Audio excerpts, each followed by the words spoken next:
Amados, na comunhão da inspiração da palavra de Deus colocou uma parte em meu coração e desejo passar para os irmãos. Tudo do tempo da congregação. Um ponto de reflexão. Quem orava entre 1985 e 1995? Mudam-se os tempos, os governos e até a consciência coletiva. E às vezes nos deixamos levar pelos novos tempos e nos modernizamos. Falo aqui não da tecnologia essencial que necessitamos no nosso dia a dia, mas das coisas que amortecem e matam a consciência. Mas uma coisa permanece, é a prova de tempo. É imutável, que são as lembranças que Deus colocou em nossos corações. Alguém orou na casa da irmã Exaltina, na freguesia do Ó, na época da Assembleia, quando se reuniam irmãos da Europa e oravam, homens e mulheres consagrados a Deus. Até altas horas da madrugada, alguém viu pessoalmente o Silas testemunhando, o Cabo Borges testemunhando, o Fernando de Bauru testemunhando, o Elmo cabeleireiro do Orlando, da região da freguesia do Ó, da Marinete que profetizava tocando violão, da casa do Washington e da Kelly, onde os irmãos iam orar depois dos cultos gloriosos na Vila Ré. Alguém mais antigo de caminho teve a oportunidade que eu não tive de congregar em Sarapuí dos Antunes quando o irmão Ezequiel ainda atendia os cultos. Alguém congregou com o Edson do Morro do Índio em Santo Amaro, ou teve a oportunidade de congregar com o Fernando da Vila Remo quando aquele lugar era o céu aberto. Alguém conheceu o Valtinho, que era companheiro do Edson do Morro do Índio e foi caseiro do Jardim São Bernardo? Quem orou no funeral da sua mãe e Deus ressuscitou ela no meio do funeral? Alguém ouviu falar da irmã Maria Antônia de Votorantim, que tinha o esôfago fechado e não podia se alimentar ou tomar água e vivia pela fé? Alguém ouviu falar do irmão Francisco da Vila Remo, que Deus ressuscitou dentro do necrotério? A enfermeira desmaiou, um paralítico levantou da cadeira de rodas e saiu correndo, chamaram o médico e ele veio e falou: seu Francisco, o que está acontecendo?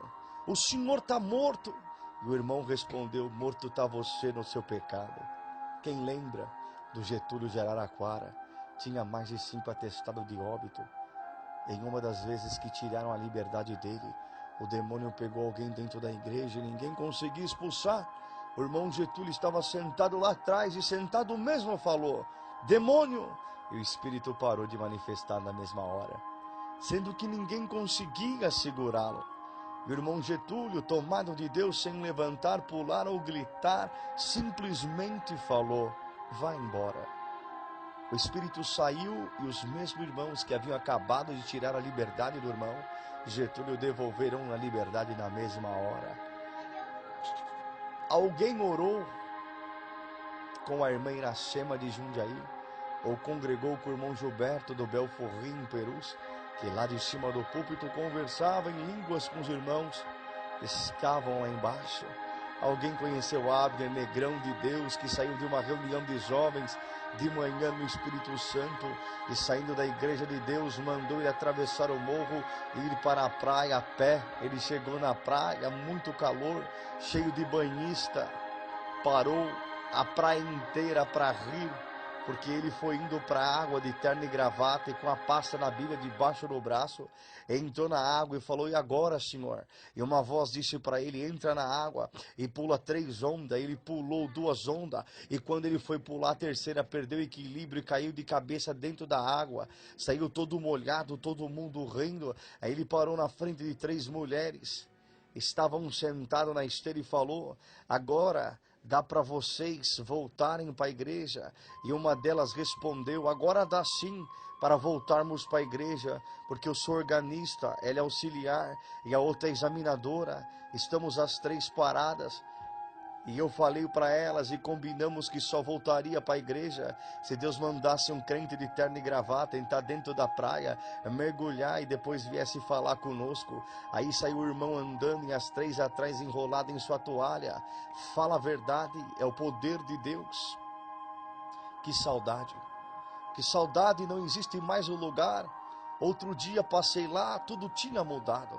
O restaurante do irmão Cláudio da freguesia do Ó ficava na Galeria 7 de Abril, no centro de São Paulo. Era o nosso quartel-general. O Cabo Borges almoçava lá.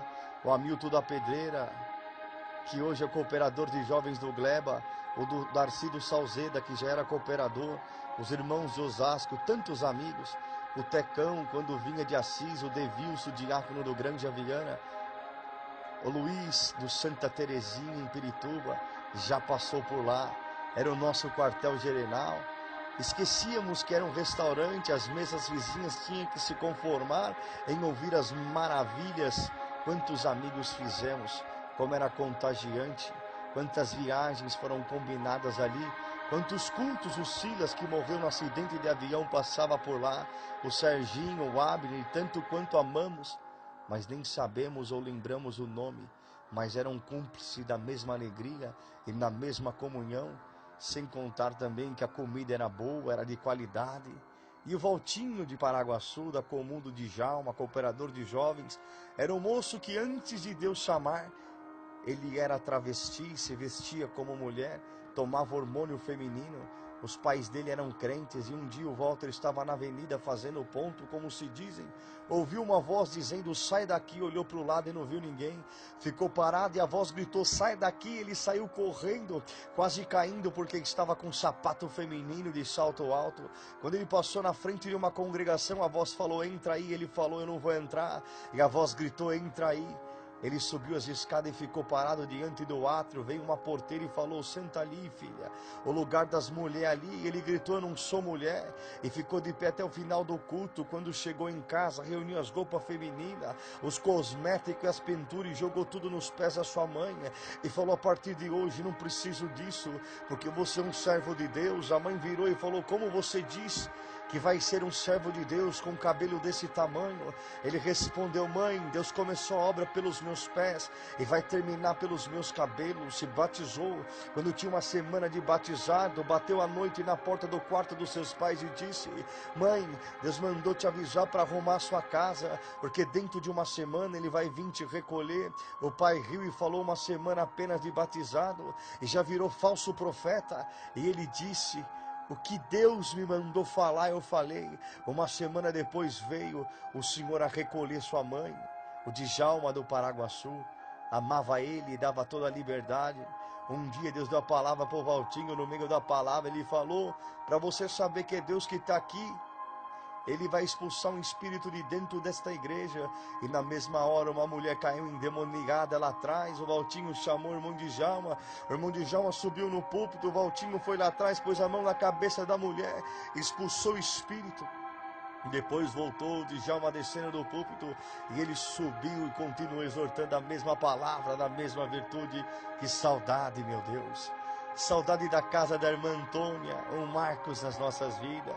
A casa da irmã Antônia da Vila Rica, região da freguesia do Ó. Alguém sabe como aquela casa se tornou uma casa de oração? O casal, a irmã Antônia, irmão Benedito estavam firmes, porém os filhos batizados haviam parado, os que não eram batizados não queriam saber de nada. E o casal orando, chorando, buscando sozinhos, e um dia estava buscando a Deus junto com o irmão Francisco, o irmão Chicão do Limão.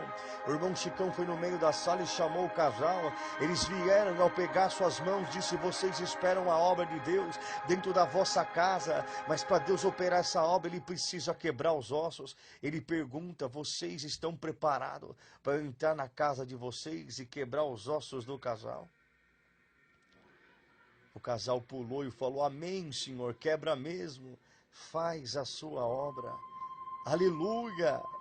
Mas eles não sabiam que o detalhe, que o casal estava na firme e na graça, achou que seriam às vezes a rebeldia da mocidade, mas aconteceu ao contrário. O irmão Benedito vinha calmamente dirigindo o seu fusquinha na via rápida e teve um derrame no volante, perdeu o controle do carro, bateu o Fusca em uma pedra, entrou em coma na hora com fratura e traumatismo craniano. A irmã Antônia quebrou as 2 clavículas, quebrou 6 costelas e 2 costelas perfuraram seus pulmões. Ficou os 2 na UTI, o irmão Dito ficou 3 meses em coma. Os médicos disseram que nenhum dos 2 iria viver. Interessante os caminhos de Deus. Deus havia falado na boca do irmão Chicão